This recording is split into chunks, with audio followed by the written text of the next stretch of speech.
From the station working for you, this is WRTV News at 5:30, streaming now.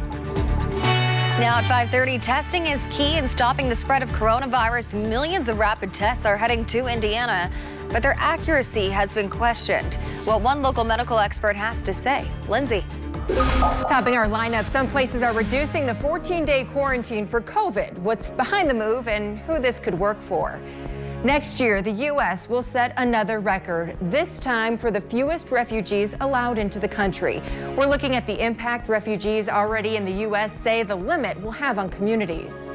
Election-related cyberbullying is a growing issue among kids right now. The signs you need to be watching for with your child and how to best talk with them about it. First at 5:30, in the fight against COVID-19, testing plays a big role in stopping the spread of the virus. And now the Trump administration is sending more than 2 million rapid antigen tests to the Hoosier state. These are called BinaxNOW Now tests, rapid point-of-care tests, which can diagnose coronavirus infection in as little as 15 minutes. They can also be self-administered, meaning they require less PPE for healthcare workers. Governor Holcomb plans to deploy these tests to schools, as well as prioritizing the Department of Correction in hotspots like Orange and Red counties across the state. Now, we want to point out the accuracy of these rapid tests is not as high as the tests that take longer to get results. Patients experiencing symptoms may not get correct results, so think of these as another line of defense to check asymptomatic individuals. We spoke to Dr. Cole Beeler with IU Health about the accuracy of the test results and how the test could aid in the fight against COVID-19. There are concerns for sensitivity for this, so it needs to be used for very niche situations, I would say, for situations where your pre-test probability is low. Another way of saying that is that before you test the patient, you have a pretty low suspicion that they've got COVID, so that would be asymptomatic patients, and I would consider that schools, nursing homes, people who have had an exposure to COVID that's relatively lower risk. That a positive test would be super helpful, and a negative test, even though the sensitivity isn't perfect, is probably adequate to make your post-test probability acceptably low.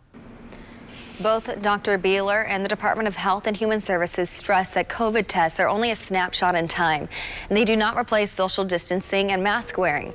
Hand washing and physical distancing are both important parts of the strategy to slow the spread of COVID-19. To watch our full interview with Dr. Beeler, visit WRTV.com and click on this story. And a reminder, anyone who lives or works in Indiana can get a free COVID test. You can register by going to lhi.care/COVID testing or by calling 888-634-1116. Kyle. We got the fall looks and feels across central Indiana today. Gray skies once again. Looks like we are going to be keeping those clouds around here throughout the day tomorrow. The difference is going to be the rain that comes with those clouds. At least right now, while we're cool, we are dry. 52 in Columbus, 53 in Bloomington, and 51 in Indy. As we look at the bigger picture here, you can see we're kind of sitting in between. We've got some warmer 60s and even 70s off to the south. That's going to be staying south of us, and we've got more widespread 40s off to the northwest. That's all ahead of an area of rain that's going to be coming our way here, and you can see that is spreading up from the south. Quite a bit of rain, actually. So those rain chances increasing for us tonight. As we go through the next few hours, though, we're going to be mainly dry, just an isolated shower here or there, and temperatures holding pretty steady. May come up a degree or two here. We're still in the lower 50s through 10 o'clock. But here's a look at 10:30 tonight. You can see quite a bit of green on the map here, indicating at least some light rain. But I think we could have some areas of moderate rain going into tomorrow morning. So just kind of factor that in now for your morning plans, or if you are planning to go out and vote tomorrow, you are going to need that rain gear to keep yourself dry there in those lines. Looking at about an inch to an inch and a half of rainfall. More on this and the weekend forecast in just a few minutes. If you're feeling some anxiety about the election, you're not alone. About 7 in 10 voters are, according to an AP NORC poll, more so for Biden supporters than those supporting President Trump. People are concerned about everything from safety at the polls to possible protests over results or no results. Both law enforcement and election officials are preparing for any possible unrest. Many voters have already cast their ballots, but that doesn't mean we'll know the election results right away. An expert tells us all of the ingredients are there for this election to be highly contested. There are a lot of different reasons why the election may not be decided by the morning of November 4th. And a lot of lawsuits may start to fly once that happens. Claire Finkelstein is a law professor at UPenn. With a record number of ballots coming in by mail, she says the counting period will be lengthy. If a candidate declares victory on election night, but then more results come in, there could be calls for recounts, especially in states where the results are close. And that could mean litigation over the counting procedures. Each state's elector will cast their vote on December 14th, and then Congress meets on January 6th to count those votes and name the winner. If no candidate has a majority of the electoral votes, or if the counting period goes on and the election is still undecided, it is possible that the House of Representatives must decide. Finkelstein says that would be extraordinary and complicated. It would likely be very contested as well, but one way or another, by January 20th, there needs to be a new president being sworn in. Finkelstein says this election is also entangled with the new Supreme Court justice.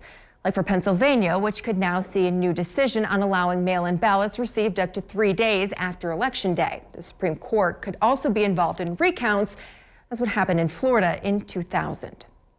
The U.S. government will pay drug company Eli Lilly $375 million to supply 300,000 doses of its experimental antibody drug to treat COVID. The company will deliver the drug over the 2 months following an emergency use authorization from the FDA. The government can also purchase 650,000 more doses through June 30th. More to get to in our lineup. Some places reducing the 14-day quarantine for COVID. But what's behind the move? And who could this work for?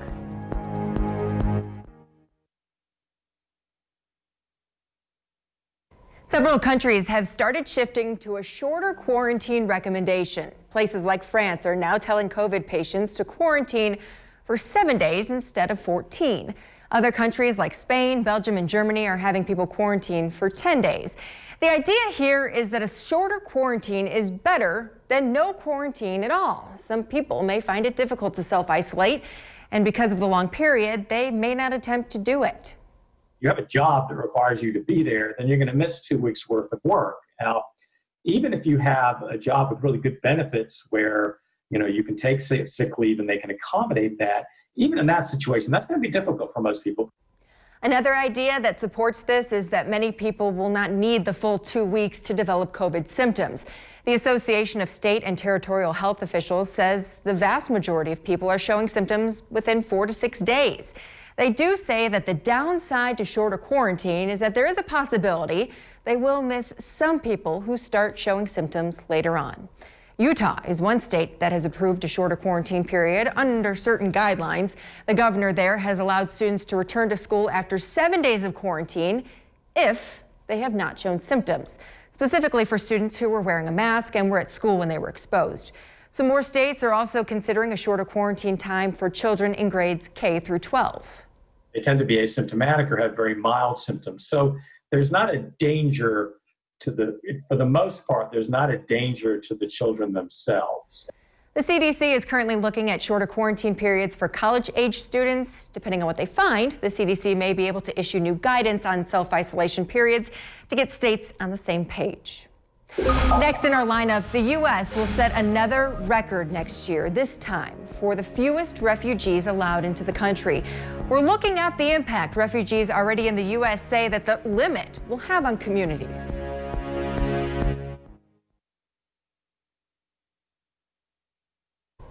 Breast cancer death rates are 40% higher among Black women than white women, according to the CDC.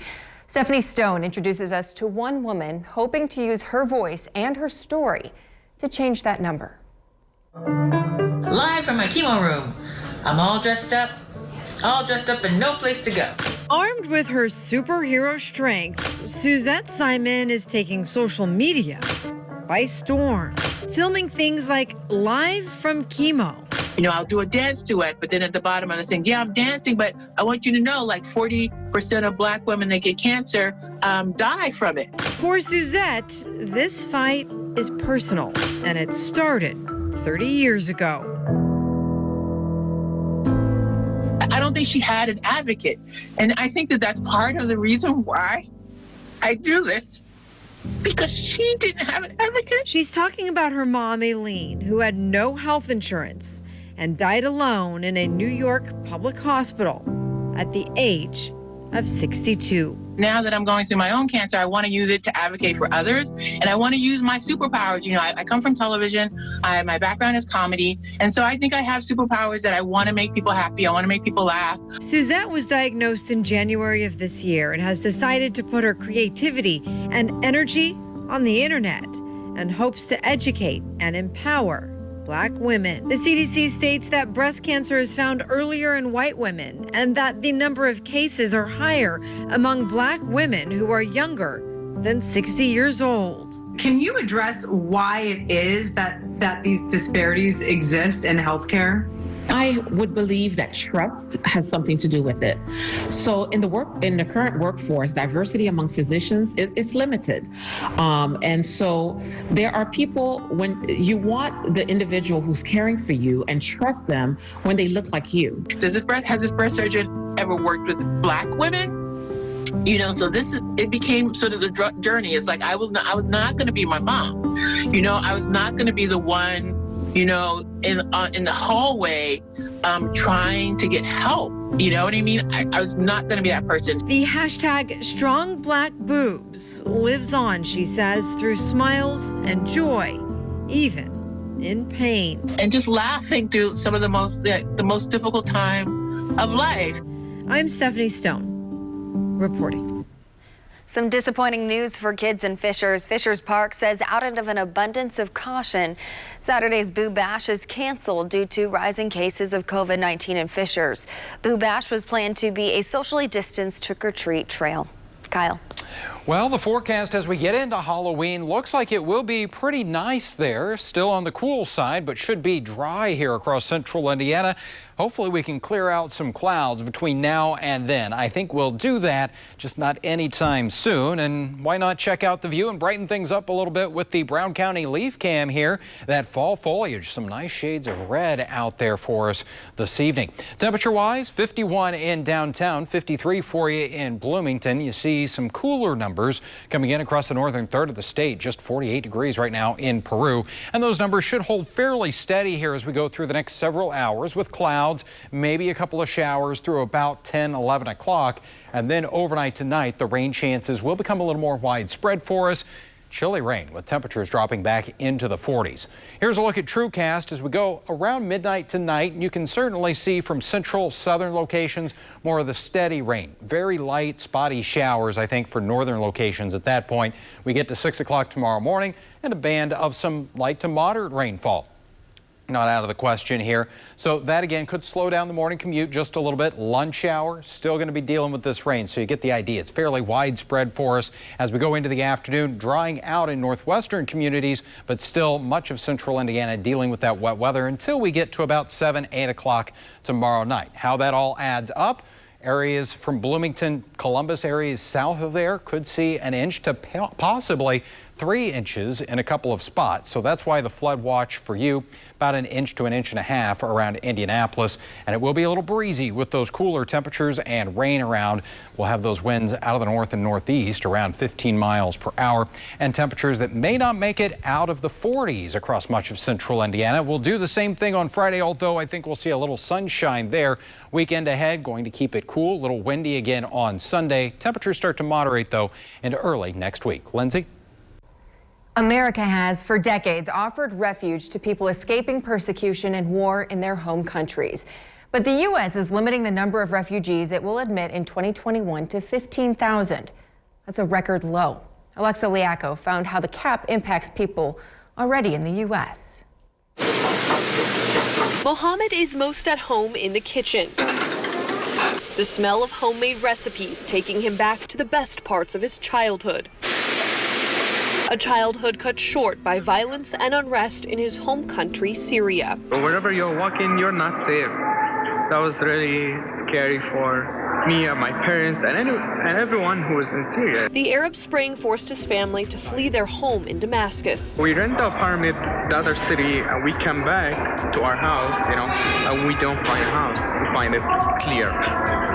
everything destroyed. With his father's business and their home gone, the family moved to Egypt to start a new life. Kind of really tough to move to another country, different culture. That move just a preview of the challenges to come. After years of applying, Mohammed and his family were accepted as refugees in the United States. When I moved to this country, I don't speak any word of English. But Mohammed and his parents were met with resettlement help from a local organization. English classes, job coaching, legal help, all services funded by the Refugee Act of 1980. And Mohammed was determined to prove that support from the U.S. government was worth it. I used to work 4 jobs at the same time. Yeah, I only sleep 4 hours to make this dream happen. But Mohammed is worried other families with dreams just like his will never find the happiness he's found in America. I was lucky, but if someone who came now to the United States and he don't find this kind of organization, he won't make it here. That's because help for refugees in the United States is at an all-time low. When the Refugee Act of 1980 was created, the United States took in more than 200,000 refugees. But since then, that number has eroded steadily. 2021 will set a record low for the program, allowing only 15,000 refugees to come to the U.S. And with cuts to refugees allowed into the country, come cuts to the programs that help them out once they arrive. If the programs keep taking cuts without ever recovering, we're basically removing our ability to take in refugees and support them. But I don't think that's who we want to be as Americans. Dr. PJ Parmar runs the Mango House, an independently run health clinic and business hub for refugees in Denver. More is going to be high. Many services are now falling more on independent providers like Dr. Parmar than ever before, something he hopes won't continue. I think a lot of folks hear the word refugee and immediately think these are somehow dirty people we don't want to take care of. The refugee story is the American story. All of us, unless we're a Native American, we probably have some sort of immigrant background. Mohammed is hoping families across the country will think of their own stories of coming to America when they see people like him. I worked so hard to get something for me and my family, which is Jasmine. That's my dream, you know. A dream he hopes more will get the chance to have. I'm Alexa Liacco. Volkswagen is recalling more than 200,000 of its Jetta sedans. The car maker says it needs to fix a fuel leak that can cause fires. The recall affects models from 2016 to 2018. Jetta owners should contact their dealer immediately if they smell fuel or suspect a leak. Costco will no longer stock some coconut milk on its shelves. It's the latest retailer to drop coconut products from Thai suppliers. This after an investigation by PETA found those suppliers were using monkeys as forced labor to pick coconuts. Walgreens, Food Lion, Giant, and Stop & Shop have also stopped stocking some brands. Finally, in our lineup, election-related cyberbullying is a growing issue among kids right now. The signs that you need to be watching for with your child and how to best talk with them about it.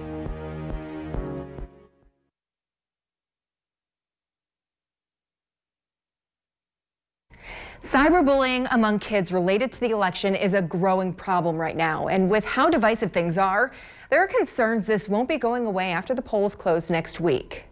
This is a very, very polarizing and almost even more in front of kids' faces election than any other time in history. BARC Technologies currently monitors more than 5 million kids online at home. Its monitoring shows from mid-August to the end of September, there was a 25% increase in bullying overall from the beginning of July, and a 220% increase in severe bullying. You'd expect to see this with the start of the school year, but the numbers show this is about a 50% increase from what BARC typically sees over this period. They say the feedback they've received from parents supports the increase with a direct tie-in to election-related cyberbullying. It's not something that she gets to judge over or bully over or make people feel bad about. You know, that's not acceptable, especially at any age, but especially at 13. That mom says her 13-year-old daughter recently blocked one of her friends on social media over them supporting a different candidate than her. Bark found around 45% of what kids are sharing is memes about the two candidates. They found this month messages including the word Trump are being flagged more frequently for depression, hate speech, and weapons. Messages including the word Biden are being flagged more frequently for cyberbullying because they include disparaging or belittling language. They're being bullied even because of maybe something their parents have said or something that their family says, hey, this is where we stand right now. And because of that, kids are being brought into those situations. As far as addressing this cyberbullying, the tech experts we talked with say asking your kids to teach you about a certain app that they're using will give you more insight into what's happening earlier. Things to watch for include changes in sleep patterns or behavior. Well, for some, landing a new job right now feels daunting, but many are changing careers altogether. Tomorrow, which job sectors are hiring right now? Get that rain gear ready to go for Thursday. Widespread rainfall, cool and breezy too, a high of 50. We'll keep it cool on Friday, although we'll begin to dry things out. And we are going to keep cool temperatures around through the upcoming weekend. Look at that low by Monday morning. We are down into the 20s. Thanks for joining us here at 5:30.